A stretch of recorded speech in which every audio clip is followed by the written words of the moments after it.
गरीब चाय वाले की कहानी। किसी गांव में मदन नाम का एक गरीब चाय वाला रहता था। उसके घर में उसकी पत्नी सीमा और उसकी बेटी रीनू थे।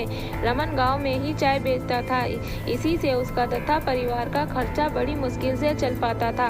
शाम को मदन जब घर लौटता तो रास्ते में एक नदी बहती थी जिसमें रंग बिरंगी मछलियां रहती थी। उन मछलियों को वह आटे की गोलियां खिलाता करता था। ऐसा करने से उसके मन को बड़ी शांति मिलती थी और मछलियां भी उससे खुश रहती थी। गरीबी के कारण मदन अपनी बेटी रीनू के स्कूल की फीस भी बड़ी मुश्किल से भर पाता था। एक दिन रीनू स्कूल से रोते हुए घर आई। मदन के पूछने पर उसने बताया कि आज उसकी टीचर ने स्कूल से उसका नाम काट दिया है क्योंकि मदन ने पैसों की कमी के कारण पिछले 3 महीनों से उसकी फीस नहीं भरी थी। अगले दिन मदन चाय बेचने नहीं गया बल्कि उदास मन से नदी के किनारे जाकर बैठ गया और वहीं बैठकर मछलियों को दाना डालने लगा। जब वह वापस जाने लगा तो उस नदी से एक सुनहरी जलपरी निकली और मदन से बोली कि क्या बात है मदन, आज तुम उदास लग रहे हो। मदन उस जलपरी को देखकर हैरान हो गया। उसने पूछा कि आप कौन हो और मेरा नाम कैसे जानती हो।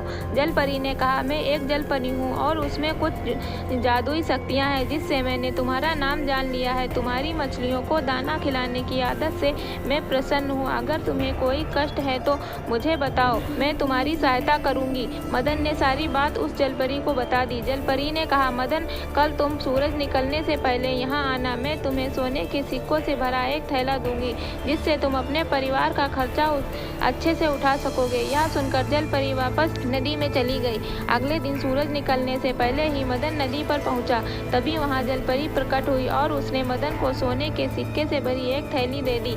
मदन ने जलपरी को धन्यवाद दिया और मछलियों को दाना खिलाकर वापस अपने घर चला दिया तथा उसे थैले को उसने एक सुनार को बेच दिया जिससे उसे बहुत सारे पैसे मिले।